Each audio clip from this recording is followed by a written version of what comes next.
Thinking Basketball Podcast. My name is Ben. Welcome back to another episode in the playoffs. This is the actual speed the playoff games are coming at me right now. It is unbelievable. Cody, you thought the first round was good.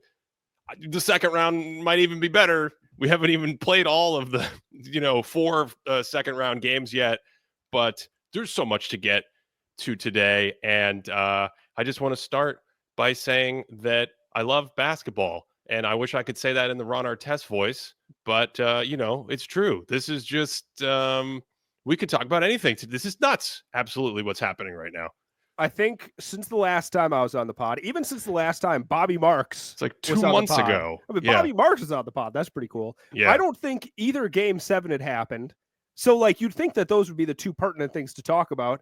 But then Cavs Pacers happened, and you're like, oh, this is actually the most important thing to talk about. And then Knicks Celtics happened, and you're like, oh, this is actually the most important thing to talk about.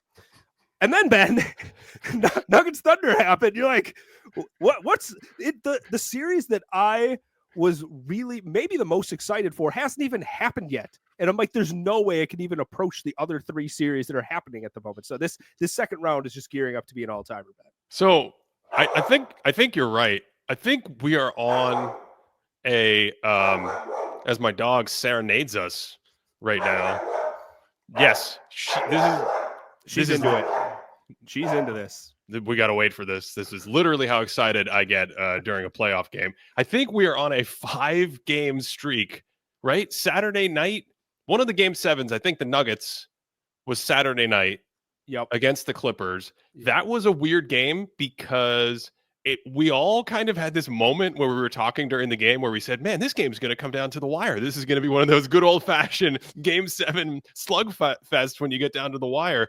And literally when we said that, the Nuggets just exploded on this somewhat transcendent run. But I mean, for them, it makes sense. All their big players making shots and making plays. And that's what the actualized Nuggets look like. Then the Warriors game 7 from 1978, where it was like 32-28 at halftime.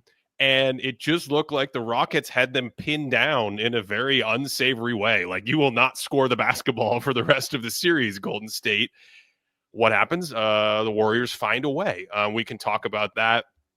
Buddy Hield, of course, unlocked a lot of the offense, kind of broke this awesome matchup zone that the Rockets had found as a way to get double bigs and triple bigs and jumbo lineups on the court in 2025 and dominate on the offensive glass like it's 1986. I mean, just so much cool stuff. Then after that, as you said, we had the game 1s, the Pacers doing their thing. We had a little member content right away, patreon.com/thinkingbasketball. Or Cody, have you not seen what the Pacers did? Is that what you're telling me? You haven't seen what the Pacers did to the Cavs? We could get into that. What are you going to say? I saw what the Pacers did. I just didn't. I missed the members content. I made that for you, so you didn't have to watch the game. I did watch the game, though. We're getting our wires crossed. Yeah. This is what happens when you have 5 consecutive events like this in a row. And then, we're all ready to go on that train. And like you said, last night, we have a second 1 seed losing their first game, a second 60-win 1 seed losing their first game with a 20-point lead in the third quarter. The Knicks come back. We can get into that. And then the last one was it just looked like the Thunder were on autopilot, and then what a wild, crazy finish. And I don't know if you know this, but Aaron Gordon is peaking right now. Aaron Gordon this is the best Aaron Gordon has ever played basketball. Wow, that's okay. So I think let's round out and punt the game 7s away in just a second. I'm going to try and say a couple of things that combine the two, because I find this really interesting, because both game 7s, right, they started in a way that if you are, I don't want to say the underdog, but if you're the team that doesn't have Jokic or Curry, both games basically started the way that you'd expect you'd want them to go. Curry is scoreless until like the last minute of the second quarter. Like completely scoreless, right? But then you look at the actual score, and you're like, wait a second. Well, Buddy Hield also had like a 20-point first half, which was absolutely insane. But then on the Nuggets and Clippers side, Jokic goes 0 for 6, scoreless in the first quarter, doesn't make his first basket until like 7.5 minutes left in the second quarter. I don't remember Murray's stats, but I know he started off with an offer for a period of time, and then he came on a little bit stronger. But then in the second quarter, the Nuggets dropped 37 points, They have about 11-point lead at halftime, and then everything is just gone at that point. So it was just this kind of weird vibe for both games where it's like, this is kind of starting how these teams would want, how the Rockets and the Clippers would want, and then it just never materialized in the way that they needed it to. Let's you want to talk about the game ones? Yes. I feel like there's only one place you can start, Ben. Which is the end of the Denver game? I was going in a different direction, but we could definitely start there. Oh my, are you talking about Andrew Nembhard? Ben, how are we ever going to have another GOAT discussion without Andrew Nembhard being brought up? Well, I mean, you think about it archetypically, if you had a basketball player that could go through screens like he had invisible juice and lock down other guards and make really solid passes and plays and then just never miss a shot when entrusted to take a shot, that's Andrew Nembhard. Would that be the GOAT? Yeah, I mean, that's exactly. It's somebody that, like, screens don't exist for him, Ben. I don't know if you noticed this, but you might as well not try and screen him because I think there's a better chance of him just slipping on his own shoes as opposed to just being like caught on someone. And even if by chance you do catch Andrew Nembhard on a screen, he's so good. And I talked about this earlier in the season, so good at coming behind you and just pop, pop, tapping the ball away from you. So defensively, he's locked in. He's making all kinds of big shots, Ben, including like maybe one of the biggest shots of the game. It's like a 29-footer. I don't remember if it was a step back sort of thing, but just dialed in from the start. All of the, I don't want to say role player because that always seems pejorative, Ben, but like the Pacers are just deep. All of their guys are really good, and every single one of them stepped up and just made shots and were locked in defensively. And honestly, like if I were to show somebody, I was like, hey, I want you to get into the NBA, but maybe you're not like the biggest into some of the slow down X's and O's that we want to get into. I think that Cavs Pacers game might be the game that I show somebody to try and be like, hey, the modern NBA is awesome. Man, I thought you were joking with that Andrew Nembhard thing, but here we are. We're off and we're off and running. I said before the series started that the Cavs and the Pacers was the marquee matchup for me in the East. The Knicks may have something to say about that, and we'll talk about that in a second. But if we're going to stick with this series, the thing that jumped out that we did the member content on is Indiana, to me, is a very well-balanced, very well put-together team.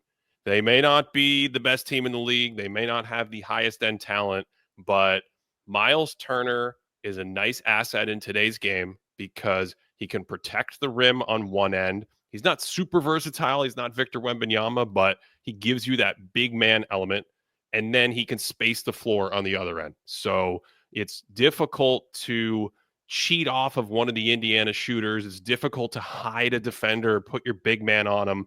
He's stretching and spacing, and then they play with that pace, of course, that Nembhard and Halliburton and even Siakam can get to on makes and misses. They know exactly what they want to do. Indiana's so well coached, Cody. They're so well coached. Rick Carlisle, obviously one of the great coaches in NBA history. Jenny Busick, we've talked about before, and I don't think on this podcast, but in content.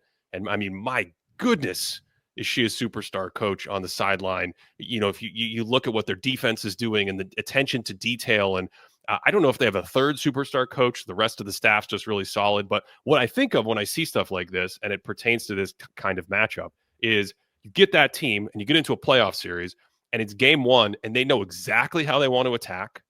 And it also looked like they knew exactly how Cleveland wanted to attack and how they wanted to defend, what matchups they're going to look for. So defensively, the simple part is like, well, if they're going to come after Halliburton, how do we defend? How do we protect that? Who do we cheat off of? If you're going to play your bigs, how do we handle one or two non-shooters on the court? Evan Mobley, you want to take 13 threes a game? Okay, we're okay with that.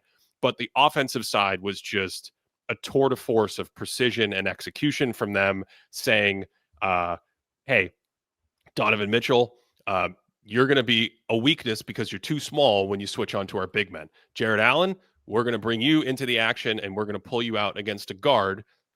Ty Jerome, you're small too. We're going to do this to you as well. And Darius Garland, when he comes back from injury, knock on wood, Darius Garland missed game one. He's kind of day-to-day with a toe situation. The toe is very important when you're a shifty little guard in the NBA for change of direction, deceleration, all that kind of stuff. So we'll see what happens there. But I think Cleveland missed Garland offensively in this game. they missed not just his punch with the basketball, his playmaking, another pitch next to Mitchell, or when Mitchell goes to the bench. We can get into Ty Jerome in a second, but I think they missed him in that role specifically. And Cody, they missed him as a shooter, giving you another guy that, like, out of all the shooters on the Cavs, he's in their tier 1 level shooters, the way they like to play offense. But I don't think he's going to help them defensively. I don't think he's going to solve this problem that the Pacers' balanced team construction sort of gives them diversity and different places to attack without having many places that are weak for Cleveland to attack. And meanwhile, they're just like, hey, if you're going to play what I call the hourglass, if you're going to play the Twin Towers and 2 small guards, whether it's Garland or Mitchell and Ty Jerome a lot, or Sam Merrill was another one who's out there, all those guys are mincemeat when we get Miles Turner, Obi Toppin, and especially Pascal Siakam on a switch in the post. We're going to be aware of that, and we're going to play through it. If you're going to help, we're going to make the right pass. Or maybe not as good, but still pretty good, is we're going to put your bigs out on an island, and you guys can guard Tyrese Halliburton in space 30 feet away, and Tyrese Halliburton's going to make good decisions. He blew by Jared Allen a number of times. He hit a couple jumpers. I don't know if the Cavs feel good about this, but this is the first big blink first moment of this series where game 1 plans, are they completely scrapped for Cleveland and we see a different approach? Or are we going to see the same switching approach that creates all these mismatches where the Cavs came out in game 1 and they're like, we're going to switch. It's almost like Rudy Gobert, like flexing his knuckles and getting ready to go. He's like, we're going to switch everything and we have no weaknesses. And Indiana was like, we will take game 1. Thank you. You brought up the pace thing. That's what I'm going to focus on right here, because the Pacers and their pace, the pace that they play with, and it's not necessarily like, if you look up the numbers, I'm not even saying that they would have the fastest team ever in that regard, but the speed of their actions, the decisiveness, and here's, I think, the key, the decisiveness and willingness of all 5 of their guys to set screens, to set ball screens, to set off screens, to set flare screens. They have it dialed in perfectly. Like, there's a couple possessions where someone's coming off a double stagger, and then one of the guys that screen is like, oh, I'm going to fly over here and screen this guy. And then the first guy is like, oh, I'm going to set the ball screen. And then this ball screen's coming, and then these 2 guys are still running over here. But it's all so fast. Like, you think about it in the context, I'm not going to pick on this team. Like, I thought this is a fun team to watch, but you watch the Clippers quite a bit during the first round, and they're plodding up the court. It's like at 8 seconds into the shot clock, and James Harden's like, all right, let's run into this pick and roll. Up, Kawhi Leonard, let's get you into an isolation. It's a lot more plodding, and that sort of thing just never happens with the Pacers. And I think what's really cool about the Pacers, and I think this is a big part that people get frustrated with when it comes to the modern NBA. They're like, oh, all they do is shoot threes.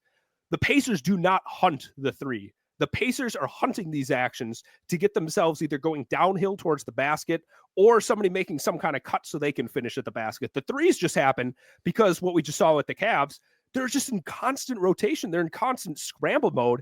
Then all of a sudden you ping, someone takes a dribble in here, swing it here. All of a sudden it's a wide open 3. And it's like, crap, any one of these 5 guys that's on the court can knock down this 3. And that's super rare. Like, I don't know how many teams in history have the 5 out spacing that the Pacers have right now. So, I'm not saying that the Cavaliers are dead in the water. I don't even necessarily know if they have to change wholesale what they did.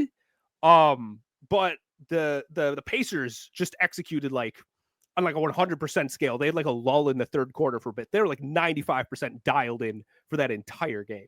Yeah, they were at an A or A plus level in terms of execution in that game. I mean, an interesting question, if we just sort of put on our fantasy caps, is like, if the Cavs don't really make wholesale changes and they're now 1 in the hole, does that make them outright underdogs? Like, how would you think about that? To me, I really liked Indiana relative to other people. I thought they had a really good shot coming into the series. Winning game 1 is massive to me. But is it impossible for Cleveland to win the series if they get their guys healthy back? Their shooting is so good. Their offense is so good. I think, of course not. Of course not. But in terms of looking at who has the edge and the shot quality, I mean, Cody, you were talking about the screens, and there's some awesome stuff that they're using flare screens. Again, just attention to detail where the ball's on one side, and we know what we're going to do on the weak side because we know how you want to defend us. So we're going to attack it over there too. Such good stuff from Indiana. If Cleveland makes these changes and they're healthy, does then that put them back in a place where the shot quality edge goes in their favor? Another thing about game one that really impressed me, Tyrese Halliburton's defense. I mean, Ty Jerome did not have a good time in this game. And I was serious with Bobby Marks when I said, like, I feel like Ty Jerome, the two guys I'm looking at in this series are Jared Allen and what's going to happen with him. And it was not a good look in game one. And then Ty Jerome, because Ty Jerome has been so key for giving this offense, which is such a great offense, extra punch off the bench. And the second unit, like in a playoff series, 10 minutes where your second unit goes +4 instead of -4, like that's huge, right? And Ty Jerome did not have a good time in game one, even when he was out on an island with Tyrese Halliburton. That's a really interesting dynamic to watch just in terms of depth, rotation. So it's only one game. It's early, but I think from the Pacers side, it started about as well as you could possibly hope. And now it gets really fun because we start to see if Cleveland makes huge adjustments or what happens in game two when the Cavs shoot a little bit better on some of the open shots that they have, and the Pacers shoot a little bit worse. The last thing I'll say about this, we talked about shooting luck a ton in the last few postseasons. The Pacers had great shots in this game. So even though they were probably running a little bit above expectation, you don't want to let them have that quality shot. Like if your 25 threes are all really comfortable, wide open threes, very unlikely you're going to have a Celtics-esque 5 of 25 game. Much more likely that you're operating between like 9 of 25 and 15 of 25 or whatever it is. So Cody, this is now probably the least interesting of the first round series. We have to move on. One more thing on the Hallie thing. This is really fascinating because one guy had 3 blocks in this game, a game with Miles Turner and Evan Mobley and Jarrett Allen. And that guy was Tyrese Halliburton. Right. Yeah. And I know that's not a great indicator necessarily for somebody that's playing great defense, but in the fourth quarter, like I just wrote down specifically, Hallie has made some great defensive plays. And there's one in particular, Mitchell's trying to attack him one-on-one, plays great defense on him. And the thing that makes Halliburton so good is Mitchell misses the shot. I think Halliburton gets the defensive rebound. Siakam immediately is like, this is a basket. Like, I just know how this game goes. Siakam goes out, and Halliburton's like, great, I get to outlet this immediately. Siakam gets a jam, right? He's so good at getting off ball right away. He's the rare superstar that's like, you know what? I'm going to let everyone else get involved here. I'm going to kick this ahead up. It's like Lonzo Ball when he's starting transition, right? The stuff he would always do is kick it ahead, make sure that the offense is getting flowing right away. So, yeah, I hope we see Darius Garland, obviously, because they need a little bit more drink stirring on that side of it. Darius Garland is by far the best passer on the team. Like Donovan Mitchell had his incredible stretch in the third quarter, like superstar playoff type stuff. But it's just so much burden for one dude to make. And if they don't have that swing Garland, able to run a backside pick and roll, able to hit that pull up or catch and shoot three, it's going to be a rough series for them, Ben. Yeah, well, the sort of the ability for Nembhard to get around those screens and the way they're defending some of those screens is maybe taking away some of those pet Cavs motion actions off pick and roll that we saw during the regular season. Cody, that was like, I mean, that was only one series in the East. I thought, okay, we're going to talk about that. The Celtics are going to take care of business. They got a 20-point lead in the third quarter. And then the Knicks come storming back. And I mean, I don't know what to. Did you see this game? Yes, I did. Here's what happened is, it's super long, busy day. Watch the first half. I'm like, I did my due diligence. Celtics have got this. I'm going to take a little break. I'm going to hang out with my wife. We're going to watch something. And I just pull up my phone casually. I'm like, why is this close? Why is this a game all of a sudden? So then I had to turn it back on and see what was going on. So that was my Boston watching story here. I want to talk about the physicality in these playoffs with you. And we can get to it in this series or when we get to the OKC series. But the Knicks, to me, did such a good job in isolation. The Celtics obviously like to hunt their mismatches. That's how they like to play. And what jumped out to me was, A, we're seeing Brunson switch a little bit more. Few of these actions, maybe the Celtics forced the switch and he's stuck on an island. And B, Cat had a couple possessions as well where he was stuck on an island. And both of those guys in these situations where they're being switch hunted held up really well. And we just watched a series against Detroit where so much of what Detroit wanted to generate was like, hey, Jalen Brunson, come into the pick and roll action and Cade Cunningham's going to hunt you. And the Knicks were like, no, we shall not ever let a switch up. We shall fracture our defense to do anything to keep Jalen Brunson away from Cade Cunningham. And the thing that jumped out to me watching the Celtics is like, man, as good as the Celtics are, as good as Jason Tatum is right now, probably peaking. He's their best offensive player. They've got this 5-out spacing that's historically great that you talk about. It's they have multiple players that can attack these guys, Jaylen Brown in isolation. They don't have a Cade Cunningham type of offensive player. They don't have someone who loves to get that pick and roll, can slow the dribble down, put the defender on his hip, get into the paint, right? And make little mid-range shots, that elite passing. I mean, Cade's maybe not a top, 5 or top tier passer, but he's certainly well ahead of Tatum, I think, as a passer. They play the lob threat with Jalen Duren on the backside and some of those actions. You can spray it out to some of those shooters that they have in Detroit. So it's like, it's a slightly different thing. And maybe the Knicks' weaknesses aren't as weak against the way the Celtics attack if they're going to defend. Because they had like, I don't know how many, 8, 10, 12 really good isolation possessions against some of these Celtics guys when they got the mismatch that they wanted. And they just held up great. And I don't know if they can take that wear and tear. And this is where the physicality comes in, because every time you switch Jalen Brunson, Cody, like there was one play where he ended up on Horford and Horford went to post him up, and Brunson, like a hockey player, cross checks him as he's coming across the paint.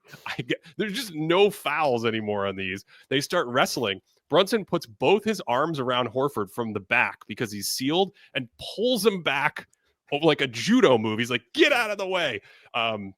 It takes a wear and tear on your body, I imagine. But yeah, the Knicks just did a really good job throughout the night holding up in those situations. And that leads us to the Celtics taking 131 threes in a basketball game. I mean, yeah, I think that's also the top line story is they broke the record for most missed threes in a playoff game. I think the previous record was like 39 and they missed 45 threes this game. They missed 45 threes. Like if you go back to 2004 and you're like, hey, there's going to be a team in 20 years that misses 45 threes in a playoff game. And this is one of the title favorites. People wouldn't even know what's happening right now, right? So I think part of this has to be like, I don't know, are they really going to miss this many? Is this such an aberration? The Celtics are incapable of sweeping anyone, so is this a one game? We exactly. We know it's going to happen, yeah. So I don't know, maybe they just blow the doors off the next 4 games. But to your point, the thing that I've talked about Drew Holiday enough. I've talked about Derek White enough. I love the team build here, but it's exactly right what you're talking about with Cade Cunningham is you're not going to give Drew Holiday the ball and be like, hey, pick and roll hunt for the next few possessions. Derek White, even less so, right? Jason Tatum is their best pick and roll operator. And he's, I thought he played a very good first half. I thought Jason Tatum on both the defensive and offensive end, I was like, this guy's locked in. He's dialed in. And I just don't know if the Knicks are going to be able to stop this. Jaylen Brown, on the other hand, he started pretty weak in that first quarter. I think he looked a little bit better in the second, but even Reggie Miller on the broadcast multiple times was saying because of his knee injury, like he's just not getting any lift on his shot. And you could definitely see the fact that he wasn't converting in the way that Jaylen Brown often does. So the Celtics are a little bit banged up. I know everyone's kind of banged up, so that's not the best excuse. Kristaps Porzingis missed a chunk of the game because he was sick. I'm not trying to make excuses for the Celtics, but part of me does wonder how much of an aberration this game one was. Let's go to the stat corner really quickly. Cody, Jason Tatum and Derek White last night combined for 31 3-point attempts between the two of them. Whew. What is the NBA record for the most 3-point attempts in a playoff game from two teammates? What is the NBA record for combined 3-point attempts from two teammates in a playoff game? So they combined took 31. 31, team, yes. Okay. Man, so the question is this actually the record? I'm like, man, had Clay and Steph really not broken this? So I'm going to go crazy and actually say it's like 33, and I'm also going to guess it's Steph and Clay. Did I send you this earlier? No. You're so close. The record is 32. Okay. In one game, Game 6 of the 2016 Western Conference Finals, where Steph Curry and Klay Thompson combined to go 17 of 32 from downtown. That is how you do it. Whereas these guys last night could not throw it in the ocean from the beach. You add in the fact that Jaylen Brown took 10 threes.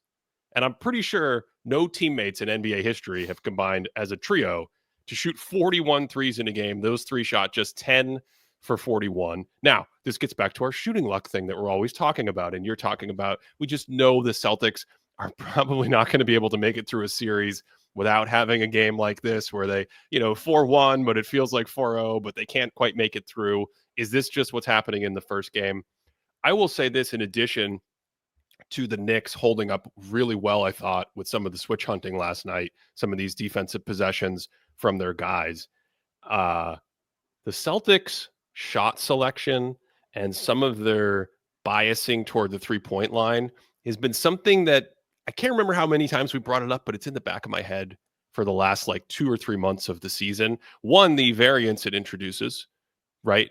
But two, I thought last night in particular, I'm okay with what we talked about with the Pacers. If you clog the paint, you create good shots, and you kick it out, and you take open threes. I'm okay if you ignore Russell Westbrook and he makes 32% of them when he's open, and you have to take a couple here to make the defense honest. I'm okay with that. But I had 4, 5, 6, 7. I don't remember. I lost track. Possessions that I counted and noted in that game where it's you have a drive to the basket. Why are you taking a three? You have a guy sprinting out to you on a closeout. Let's get a pump. You don't even need a pump fake sometimes. Let's just drive into wide open space. And I do get a little concerned. Maybe it's Jaylen Brown's knee, whatever it is. But I do get a little concerned with these stretches where the Celtics almost become too trigger happy from downtown. I don't mind if they take 50. I just want the 50. I just only want 1 or 2 of the 50 to be in lieu of a drive. When you start having multiple plays where it's one that a couple jumped out to me. Drew Holiday picked up a loose ball in the corner with a fresh reset of 14 seconds and just turned to the basket and launched it. I was like, you're almost out of bounds. It's like a Larry Bird shot, but with a fresh shot clock. Yeah. What else? I think that might have been an offensive rebound off his own missed three, too. Yeah. Well, they had a couple possessions where they had 2 or 3 threes in 10 seconds. The other one that I really thought of was Al Horford, who's another incredible Al Horford game. That guy's unbelievable. We should do a whole show on Al Horford. Seriously, he comes down in transition, and Al Horford's 6'10", and he likes to get those feet set. And he's got a certain organization and rhythm to his shot. He sprints down the sideline in transition. And just because the Knicks are pulled over to help on the ball by 2 feet, he catches it on the run and shoots it. And as he caught it and shot it, I was like, that's not a good Al Horford shot. He almost airballed it.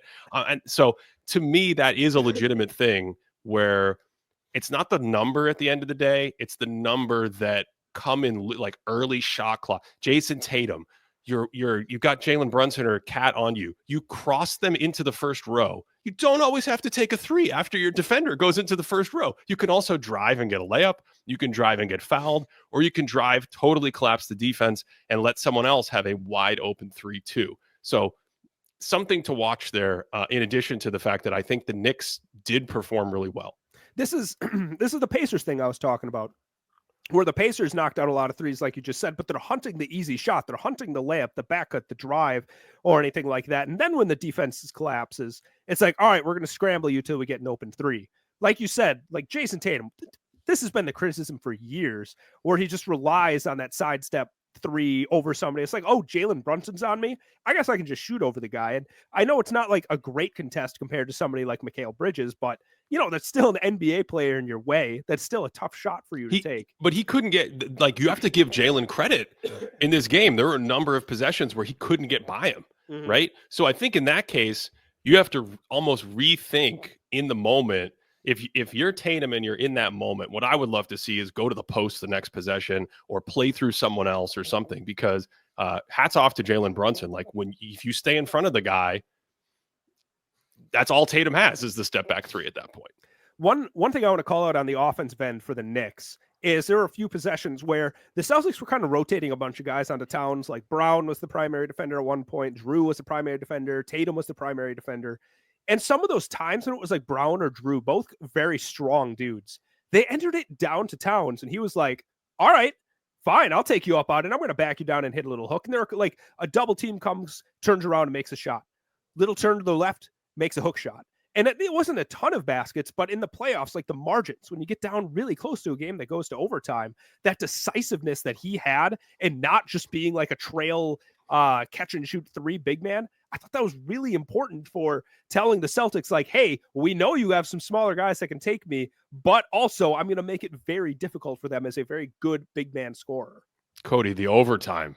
The overtime was a blur. Time melted away in the overtime, and it's because I think this happens occasionally. I don't know what the record is, but there wasn't a whistle in overtime for over 3 straight minutes. So you have this 5-minute period. There's a couple whistles at the start, like 4 minutes, 3:30, and then I think there was a foul or something around 3:0, 3:07 or 3:20. There wasn't a whistle until like 10 seconds left. It was just back and forth, straight chaos on the court. And again, you have to credit the Knicks for, I mean, Jalen Brunson is just like, there's a little bit of a Reggie Miller thing with him, where if it's a close game, you're making faces, but you know it's true. You know it's true. You just down like what did Kevin? Well, and thank goodness we have Kevin Harlan on the call for some of these games. We're so lucky to have that kind of announcer where he Jalen Brunson makes like his third 3 in a row near the end of the game, and Harlan's just like, Jalen Brunson is a machine. And it's like, yes, that's how it feels. He is extraordinary in those situations. Yeah, it's his offensive ability to just keep coming at you is really unbelievable. Like, for somebody of that stature, like, I know this is a lofty thing to say, but it is genuinely Iverson-esque in terms of just coming at you constantly. And you're like, oh my God, like, we have to stick with this guy the whole time. I do have to shout out Mikal Bridges for making, I don't want to see the biggest play of the game, but one of the biggest plays is in that overtime game. And I don't remember exactly who he helps in, but I know he digs down in overtime. He like stabs at the ball. I don't know who he has it, stabs at it. And then on the kick out back to his man in the corner, turns back around. He like deflects it out of bounds, goes and saves it so that the Knicks have possession. And I saw that play and I'm like, that's the Phoenix Suns Mikal Bridges that the Knicks need. Like, if that's the Mikal Bridges that's going to show up and win second place in Defensive Player of the Year, all of a sudden that gives a little bit more life to the Knicks, Ben. That's the Noodles Bridges you were all looking for. That's all I've been waiting for. It's all I've been waiting. Oh, it ended up with the OG dunk, because then OG gets out in transition. Jason Tatum's just a little too close behind him. I don't know what he was doing there. The one that tied the game? Yes. I thought the one that tied the game. Was that Tatum that fouled him? No, there was one. No, there was one that tied the game that wasn't a foul. That Anunoby, was it Anunoby or was it Mikal? Tatum throws the pass back. I can't remember. That is the play. I think this is the same play where Bridges gets the steal, kicks it out, OG gets the dunk, and I'm pretty sure it's an and one. I think we're thinking of different plays, but okay. I mean, it's neither here nor there. The point is, and shout out to OG Anunoby, who I think is just, I think he's playing out of his mind. I think he's playing great. So you put all that together. The fun stretch in this game, the Celtics there's all kinds of crazy X's and O's things going on in these series, along with the high level play, along with the intensity, along with the physicality, along with guys shortening we're in the second round, Cody. It feels like every team is playing 6 players right now. Every team is like a 6-man rotation. It's like game 7 in the NBA finals. The Celtics went with Hackam Mitchell Robinson. What was that? The first half? I can't even keep track. I don't know why they stopped. It seemed like a decent idea. It seemed to be working. It was part of their stretch. Yeah, you're not a fan of the hack. They stopped. Good. It's an immoral move, man.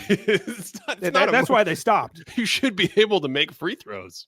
Yeah, but you should also play the game of basketball and not send somebody to the line every time. I hated it so. I hated it during the Rocket series. I'm going to hate it any other time that I see it. It's gross.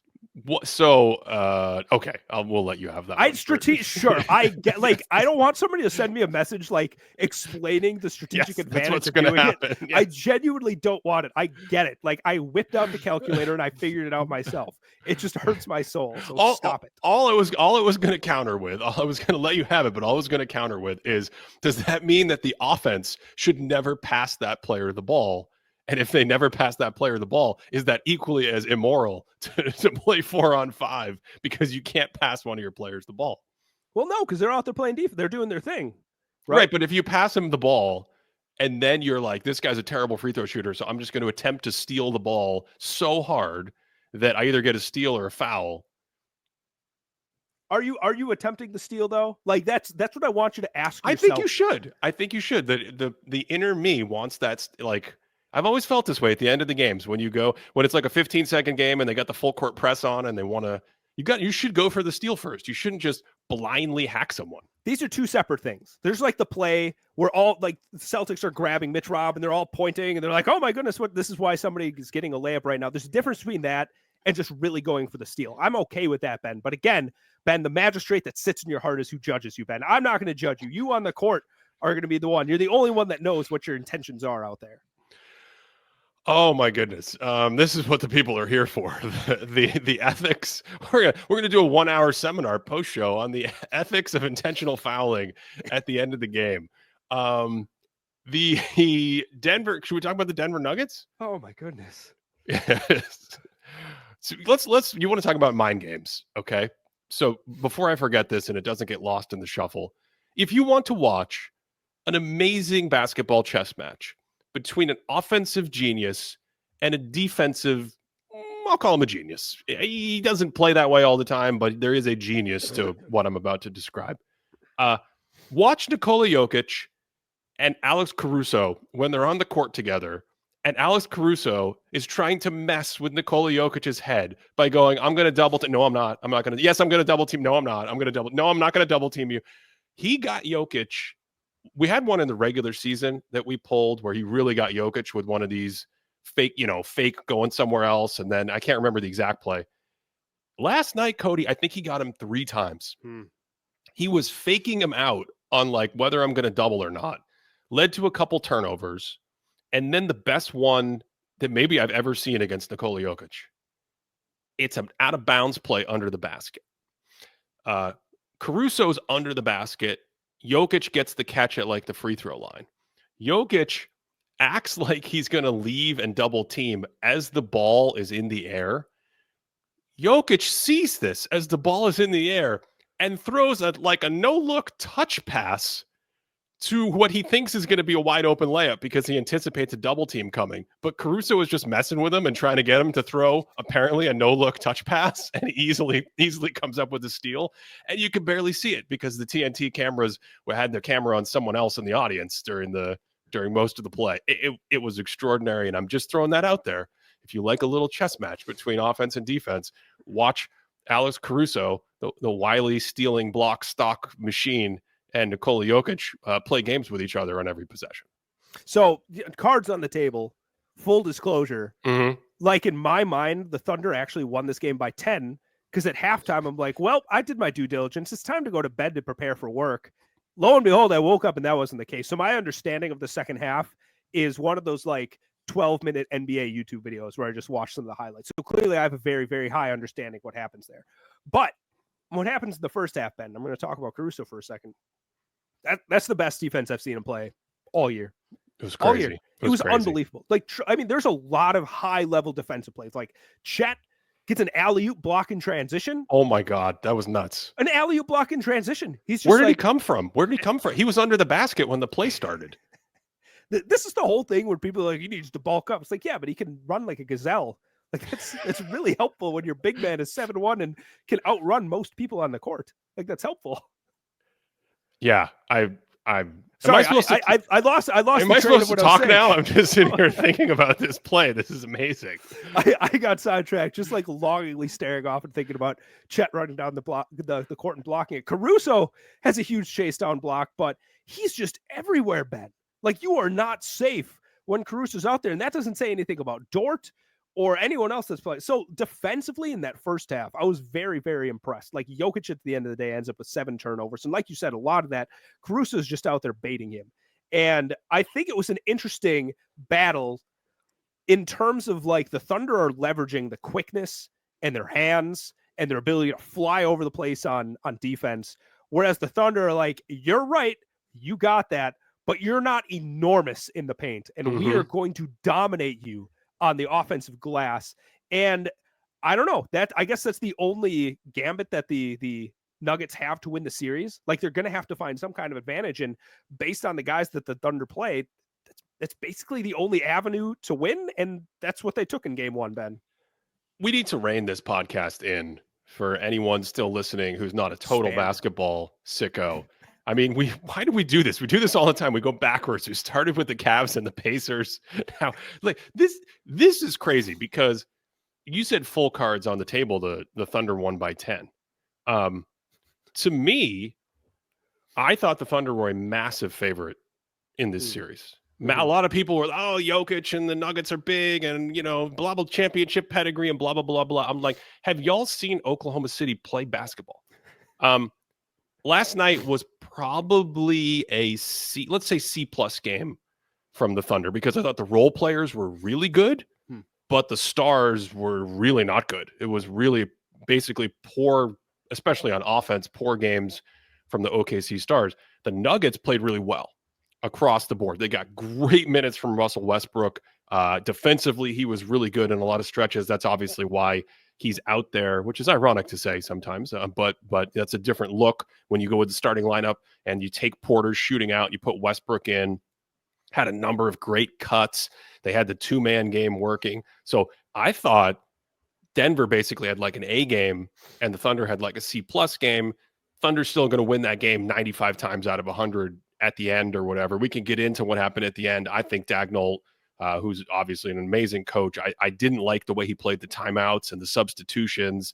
And then you run out of timeouts and you just create issues and everyone's focusing on the fouling up three.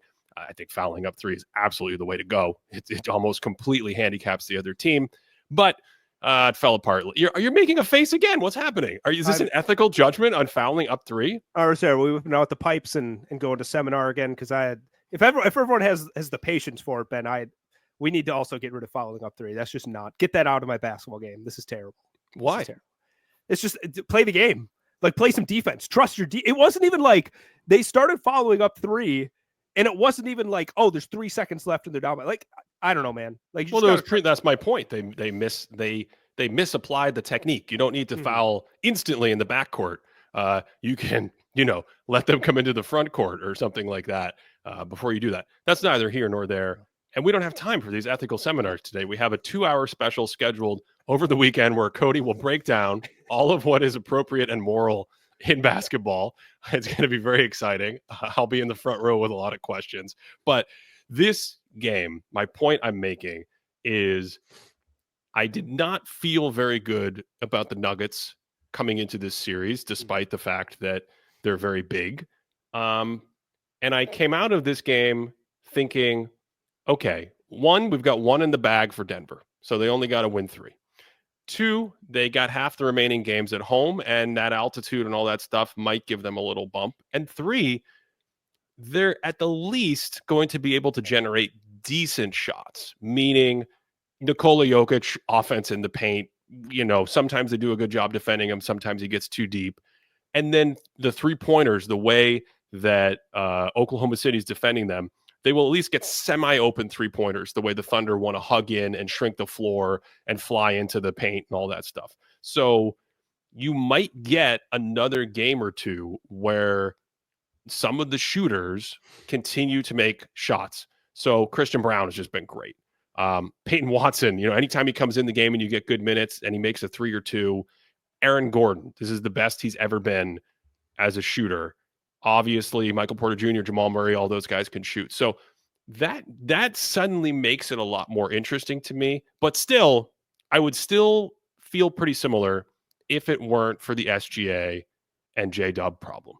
And that's where I am today, Tuesday afternoon, the day after game 1, 4 games against Memphis. It was 4 games against Memphis, right? Memphis didn't win a game. Oh my God. And that series like a month ago. No.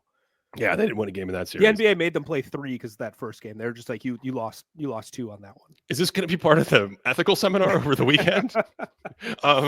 So here's where I'm at. You asked me a couple months ago, am I worried about certain things with Jalen Williams? And I said, not yet. I'm kind of at the point where I'm like, 1, it was a down year offensively, but it was a super up year defensively. 2, we're in the playoffs now, and I don't know, is the shot going to be there? Is he just not that great of a shooter? He certainly had way more punch off the dribble and as a shooter in stretches during March and April last year compared to this year.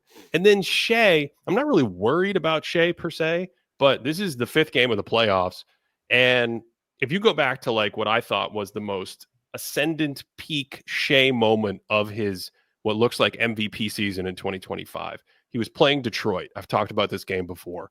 Had like 30 something points to it was unbelievable. And the thing that jumped out to me, which is so critical to what's happening right now, is he looked a step faster than everyone on defense. The way he moved, he was a step ahead. No one could, and he's playing like a Sar Thompson. These aren't bad athletes, right? In the playoffs, his legs look heavier to me. And I don't know if that's just the speed of the playoffs, the intensity and the physical. This is where we get back to the physicality, because as amazing as the Thunder are horizontally, as amazing as they are with their speed and recovery and swarming game, and to me that's transcendent. It's the future. It's unbelievable. But now all of a sudden you run into one of these opponents where they're like, let's bang as hard as we can up against each other. Let's absolutely push the rules of basketball and what's a foul. And I'm not saying that's happening to Shea and that's why his numbers are down, but I mean, all of it adds up to like, I don't right now see him having quite the same separation that he had in the regular season. And therefore, I'm not sitting here going, yeah, Cody, I'm not worried at all about the Thunder because Shea's just going to come out. We're going to add 38 and, 15 to 20 in game 2 and blah, blah, blah, blah. It could happen, but that's where my mind is. This sounds like a wrap-up question. So I want to come back. There's a couple other things I want to say about the Thunder, but you say that about being worried.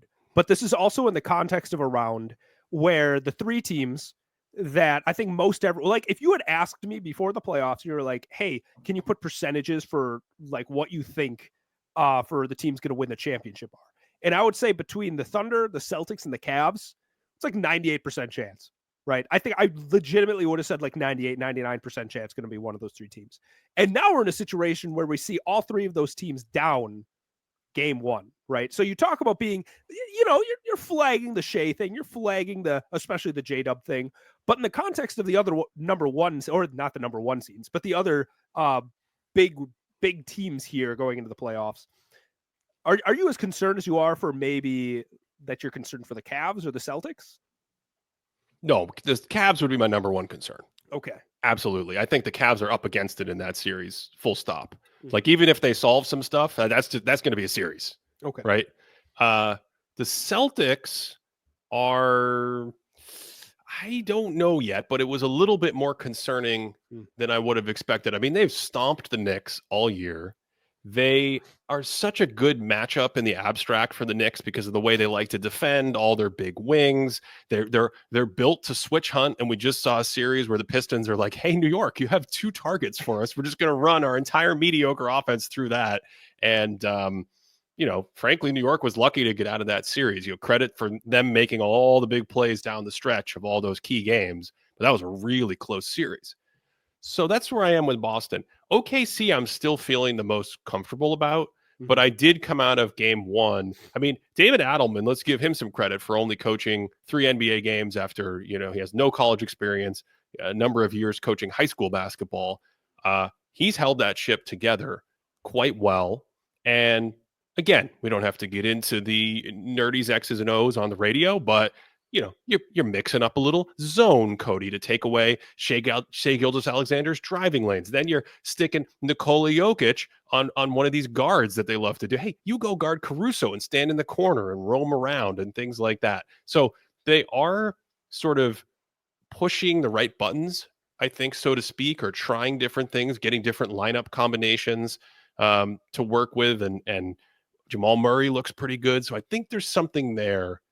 But I would still say I'm the least worried about OKC among the 3 number 1 seeds. How would you stack it up? I think I'm least worried about the Celtics. I think I lean closer towards the aberration part of that series. I think I'm not necessarily worried about the Thunder, right? I see everything that you're saying, but I ultimately still think the Thunder is going to win this series. But I see what you're saying. That's going to be something that I'm going to be monitoring. But the one thing that is weird, because you look at the Celtics and we talked about the 3-point shooting variance, right? But the one thing, something else that doesn't necessarily have a big variance is offensive rebounding. And Aaron Gordon came out there and grabbed 7 offensive rebounds. We could talk forever about Aaron Gordon. He was incredible. Jokic has 5 offensive rebounds. What sorts of adjustments with their key guys that the Thunder play, what can they do to counter that, right? Because it's like, yeah, Houston pushed it to game 7 against the Warriors just based on being bigger and stronger and everything, but they didn't have nearly the offensive firepower that the Nuggets have. So, like, what if the Nuggets are just like, we're going to go in with the same physicality, but also we have Jokic and Murray and a budding Aaron Gordon right now? So, like, is there any kind of adjustments that the Thunder could make to try and counteract that physicality on the offensive glass? I'll get to that in a second. I'm actually a little surprised you don't think there's variance in offensive rebounding, I just think because less than shooting. it may be less than shooting. I don't know, but it's interesting because I actually think about that as sort of one of the biggest pieces of variance in these single playoff games that we don't think about. And I was literally thinking about it watching film on the Thunder and the Nuggets, where the ball bounces a certain way. And if it bounces one way, let's say it's like 50-50 to come off one side or the other. And the 3 times it comes off the right side, Jokic gets the rebound, and all of a sudden it's halftime and he's got 12 rebounds and 3 offensive rebounds, and he gets 3 layups off of that.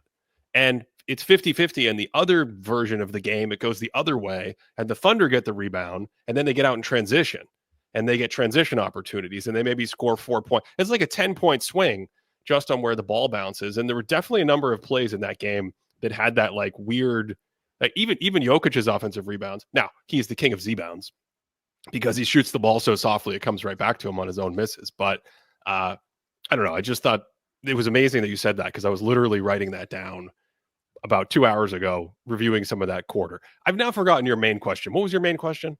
I don't know, but now I'm really interested in this, because I wonder if it comes out in the wash, right? Because there is an aspect of like you can't just shoot a 3-pointer and be like, I'm going to will this to go in, right? Like, it doesn't quite work that way. Why not? That's how I played. Offensive rebounding. Yeah, you can Dennis Rodman it and be like, oh, I'm going to study the curvature of the ball. I'm going to watch how the moon is rotating around the earth right now. The orbit here is going to affect the bouncing here. Like, and then you can kind of jump out of position and just be bigger than people. So I think the fact that the Nuggets have such a size mismatch on the Thunder, I think that would reduce the variance that would happen with an offensive rebound. I buy that. I mean, again, we haven't studied this. I haven't studied this in great detail, but I think it's an element. And I think that's, your answer, right, was the Celtics you were least worried about. And I think that's a totally viable answer here because of what we're talking about with the Nuggets, because of the championship pedigree, because frankly, I think the Nuggets are sort of actualizing right now. I mean, Christian Braun is playing great basketball. He's not Kentavious Caldwell-Pope, but he also kind of does some things better than Kentavious Caldwell-Pope. He's a slightly different kind of player than KCP. And he does something, KCP is incredible at certain things that other guys in the league can't touch. But you take that, you combine that with Gordon. Murray looks pretty good. Jokic is Jokic. Coach Jokic half the time. He's Kojic. Kojic is in the huddle, drawing up plays, telling people what to do. It got feisty last night. This gets back to the physicality thing. He's running down the court, shoving. Well, you were probably in bed at that point. Yeah. Shoved Chet Holmgren running down the court. It's wild out there. I'm thinking about historical player comparisons, and I think when he was younger, like this is way like Orlando Magic type of thing, because I think we heard a lot of Aaron Gordon as Sean Marion sorts of comparisons, and I just don't buy it. Like, they don't play similar in any way. Like, Aaron Gordon has a lot of different skills that Sean Marion doesn't have. Interestingly, though, I think the Christian Braun shout out, he plays a lot more like Sean Marion did. Like, his ability to get out in transition, the timing of his cuts, him, I don't want to say relying in a way that's like offensive, but he's really good at playing off high level passers and knowing when to just like get behind the defense and score in those situations. Can knock down an open 3 once in a while, play some hard line, like perimeter defense. So I think that's interesting. Aaron Gordon's actually playing with a guy that I think plays similar-ish to Sean Marion. Not saying Christian Braun's as good as Sean Marion's tremendous basketball player. And I just think Christian Braun's in that same mold. And it's pretty cool to see. Cody, there's another series. I forgot. There's a 4th series that we haven't talked about because it hasn't started. The Wolves and the Warriors. That's who's playing, right? I blew my mind. I cannot believe there's another basketball series. Let's do a mini preview. Great. How you feeling about that? I mean, okay. Okay. All right, let me help you. If the Wolves play how they played in the first round, Yeah, I don't think the Warriors don't have a shot. They don't have a shot, Ben. They what's weird is I feel confident saying that at the beginning of the series, the Wolves will play the way they played in the first round. But what is incredible about basketball to me, having studied this for such a long time, is if the Warriors can find the right card to play, it will negate the advantages that we saw in that matchup against the Lakers that were so prevalent. The Lakers, the way they defend, their style, what they had to resort to, the quickness and sort of speed advantage that the Wolves had over them. And so all I'm saying is Golden State can play a card that will make this series look very different. And then you'll get people going on the Reddits, and you know how people sound when they go on the Reddits. They say, well, Minnesota's not playing the same way they used to play. And it's like, yeah, actually they are. It's just this is a totally different environment. This is a totally different pitch that they're looking at. Last round it was a slow pitch softball, and this round is a fastball, and it looks very different. But they're still the same hitter. Did I do a baseball metaphor? Okay, was that okay for you? That sounds beautiful. I think that landed. I think that was a home run or whatever you call it. But I think we're in the same place. We think Minnesota has a sizable edge coming in this series, and I think Golden State needs to find something magical to sort of solve this puzzle. Well, I'm going to be honest with you. I feel a little funny at this point, being like, yeah, I believe in Julius Randle at this point, and that's just going to keep holding. But you don't have to believe entirely in. Hold on, this is the thing about Minnesota. They're a squad. You don't have to believe in Julius Randle, right? I think you do. Oh, interesting. I do, okay. Because I think what Julius Randle brings to the table in terms of like the second side creator, being able to, again, the Timberwolves are bereft of strong passing. And I think Randle, when he's really locked in and playing the way he plays, is a good passer, and he's really additive in that way. Mm-hmm. And when he's not absorbing like a ton of the offense by taking a lot of the bad Randle shots that we don't like to see, like I think that's significantly negative to like how an offense flows, right? Randle first round is really additive to the offense. Randle in the past is so negative that I think it mucks up the offense in a way that I think has like more global effects on the team. I'm going with another hot take, another classic Ben hot take. Good. Julius Randle will not be the old Julius Randle in this series. I hope so. I'm confident of it. Yeah. I hope that's correct. I was just going to say Rudy Gobert. Rudy Gobert's rim presence in this series is a big deal to me. There's a duality of Rudy Gobert in this series. And it goes back to the Houston series, which was legitimately an insane chess match that I feel like we're losing the love for the chess match. I mean, we take it for granted. Just in the last 5 years, basketball's played at this insanely high level where you're moving the pieces around the board and you're switch hunting and looking at different matchups, and centers are guarding point guards and guys are playing 4-on-5, and we got 3 7-footers and they're all standing under the hoop, but somehow Steph Curry can never get open. Like, that was an insane chess match of a series. And Houston's ability to play, I mean, they played multiple big men, but to have a big man out there and somehow sort of keep him out of the Steph Curry problem that was maybe made most famous by Rudy Gobert many years ago in Utah, right? That directly applies to this series. And it directly connects in my head to the way the Lakers defended them in 2023, funneling everything to Anthony Davis. Because Curry, to me, Anthony Davis was the best Curry defender in that series by never necessarily coming out to the pick and roll. When the Warriors were able to get the Rockets back in man defense, and the dam broke in game 7, when they went all the way back to where they were in game 4, when they went up 3-1 in the series, and they're able to pull the center, they come out of the zone and they force the center to pick and roll. And Steph Curry's like, hello, I would like you to come out to half court and try to guard me. It's over. And that's going to get Rudy Gobert have a lot of slanderous threads made about him on the internet. But if Minnesota finds a way to funnel everything to Rudy Gobert, keep him out of those actions, keep him low, pre-switch or play a zone or whatever the heck it is, the zones in these playoffs have been off the charts. I think it's going to cause major problems for a team that cannot finish around the basket. No one on Golden State can finish around the basket. Draymond Green coming down the lane with open space with a defender coming over is got to be as effective as you and me right now at finishing at the basket. Shout out to Draymond. I think the Liu Kang kick in 2. He's gonna miss that shot and just splay the legs out like crazy. Who? Draymond, Liu Kang kick, Mortal Kombat. When they play like the intro music before, I don't know what's happening right I think now. that needs to happen more. Yeah, you think I was around for Mortal Kombat? Absolutely. Oh my goodness, you are the demographic age-wise for Mortal Kombat, Ben. Like that is right. At least I think. I think everyone's in that. Anyway, I know Pong. That's the extent of my. I know ball on a stick down the dirt road. That's what I grew up with. If we backtrack to 2017, that's really funny because my father-in-law, when he was growing up, we said, "What do you do for fun?" And he said, "We used to climb up poles." That's a real story. I didn't make that up. Go ahead. How many poles? Like the light poles? Like I don't know. It was fascinating. That's what he used to do, was climb up poles. I'm imagining just like a field of poles where someone could go and I just don't see enough poles in my life where I'm like, I could have a whole afternoon climbing up. Other countries have more poles. Yeah.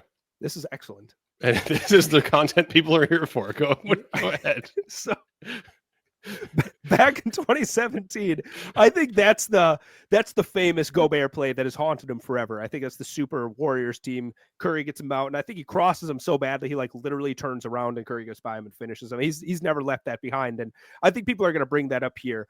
But I think the Curry aspect of the matchup, obviously, that's a big X factor. But my point with that is that I think the Wolves are much more defensively equipped to defend 40-year-old LeBron and Luka Doncic, who's maybe not in 2020 physical form, right? Like, I think the defenders they have are more ideal to be like, oh, you want to play bully ball? Great. Like, come on to Julius Randle, come on to Jaden McDaniels, come on to Naz Reid, right? Whereas Steph Curry, I don't know. Like, in terms, like, Anthony Edwards is a tremendous defensive player that we've talked about, but if you're chasing around Steph Curry, like, that's not his wheelhouse. Like, that's not the sort of thing that he's going to excel at. And Jaden McDaniels, he's a good enough pick dodger. He's long, but again, not somebody that's going to be chasing around Steph Curry a ton. So I wonder if we're going to see, like you said with the zone, like a matchup type zone that the Houston Rockets were able to employ. Because I got to say, even when the Rockets weren't in that zone, Amen Thompson probably defended Curry the best I've maybe ever seen one-on-one. And I don't think the Wolves have anyone that can nearly replicate that in terms of just a man defense. No, I do not see a Thompson twin on the Wolves team as good as some of those defenders are. They don't have that. And I think that's the wrinkle in the series. The wrinkle in the series is, can Golden State find a way to, I mean, the defense can look entirely different than what we just saw with the Lakers. And so can they find a way to force Minnesota into their worst habits, to force Minnesota to maybe shoot some more threes?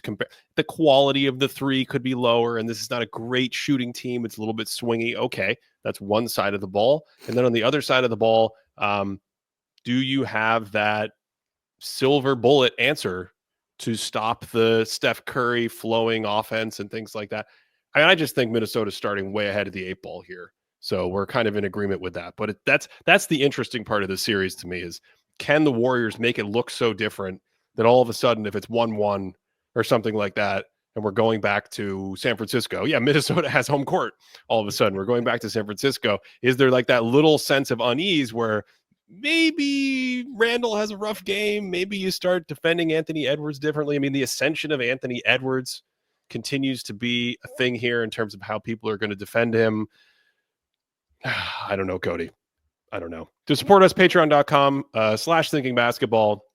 That's the best way to directly support us. That's also where we have all our extra content. You can also get that if you just want videos only on YouTube as a member. Otherwise, Patreon, we've got our community. We've got a stats board. Our playoff stats board is live. You'll never believe it, but Nikola Jokic is looking like the best player once again. And hey, no, seriously, I mentioned this earlier with Shea. Shea and Jokic were at the top of our one number metrics all year, back and forth. Shea was really one of the only guys in the last few years to challenge him. That's how good he was in the regular season, if you believe the spreadsheets, Cody.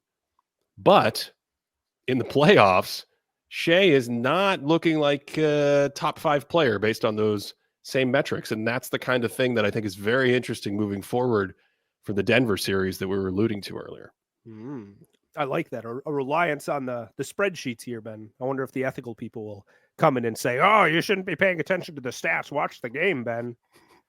I had a bit for the post show that I wanted to ask you, and I just Oh, I have a question for you. If yeah. you forgot it, Go ahead. if you remember it, we can extend it. We can do like a double post show thing. I was watching. Obviously, I wasn't thinking about this during the Celtics game because I thought they did a pretty good job. This is a little bit mean, but whatever. We're just gonna roll with it. I was wondering if Brunson and Towns are the worst 1-5 pick and roll defensive tandem that we've seen in the modern NBA. And in a playoff team or just in general? Okay, so you have to pick like, oh, how did I set it up? A team that made it to at least the second round of the playoffs, right? And I have a couple candidates if you want me to throw them out there, unless you want to take a couple shots first. I have a couple candidates. Go for it. Yeah. I just do they play for the 2025 Phoenix Suns? that team would have to make the play-in first, Ben. Oh, it has to. Sorry, it has to be playoffs. The second round of the playoffs, right? Yeah. So first thing I thought of, maybe someone's going to toss in a little Murray and Jokic action, but I don't think that's right. I think they're a better defensive tandem. But I found the answer, Ben. I think I have the answer for what the worst defensive pick and roll tandem to make a second round of the playoffs is, and that is in 2019, you had Damian Lillard and Enes Freedom that made it that far, and I think that team Enes Kanter, yes, made it to the third round of the playoffs with that tandem, and I think that might be the worst defensive pick and roll duo at 1-5. The committee accepts that, Cody. The committee accepts that nomination. I think that is a fantastic answer. Yeah. Something came up during the show and I was like, I have to ask Cody about this in the post show. And now it's just, it's completely gone. I don't know. Do you have any other bits that we need to get to before we get out of here? It's not a bit. I forgot to shout it out. Somebody, I can't find it in the chat. I would call you out. But one of the defensive plays from that Thunder game, Ben, Dort has a steal at half court. It's like 4.5 minutes left in the second quarter, where Jokic tries to do his like no look, like kick ahead type thing. Dort read it like a English professor. Amazing. Like picking up Paradise Lost, right? Just like two-hand catches it in the air. It was unbelievable. I don't know if I've ever seen somebody, I guess Caruso's had some great plays, but that was like an apex reading Jokic type of defensive play. And I would feel terrible if I didn't shout out Dort for that. I'm stalling at this point to see if I can remember the point that I wanted to make, but that's ridiculous. So we should probably just end the show. Before we end the show, shout out in the audience to Button Man, who's hope he's having a better day, and that the Warriors actually do something spectacular tonight. That would be a lot of fun. I'm not sure it's going to happen, but I am psyched for this game. And Cody, by the time I see you next week, I mean, who knows if we're going to have to do another emergency episode. By the time I see you next week, we're going to be like 13 stories in to where we are right now. I mean, we started texting after the like halftime of the Pacers game, and we're like, this is going to be the lead story. Nothing more interesting could happen, and we are on a run of incredible games. So this has just been the basketball in these playoffs has just been a gift. It's been spectacular. Yeah, I'd really wonder if the Warriors Timberwolves can live up to it because they have some high expectations. Ben, what would count as the upset tonight for game one? This is just the Minnesota game? Yeah. What would count as the upset? Yeah. Like, can either of them upset each other, or are they both like equal dogs in the fight? Are we talking about the Warriors in Minnesota? Yeah. The Wolves aren't a big favorite? I don't know. I just assumed that the... I don't know about, I don't look at betting odds. I was just wondering, like, spiritually, Ben, like, what does your soul say to you about this matchup? Like, who's the underdog? Oh, the Warriors. Yeah. Okay. Yeah, definitely. Yeah. I feel like that's what I was saying. I feel like they need to find some sort of silvery bullet. And I mean, that's what this staff does. Game one is usually like a data collection mode. I don't know if they're going to come out with anything fancy in game one, and we'll go from there. We'll see what happens. I'm excited. Basketball rocks, man. It's the best. Thanks as always for listening all the way to the end on this one. And of course, we hope you're enjoying the playoffs and that you are having a great day.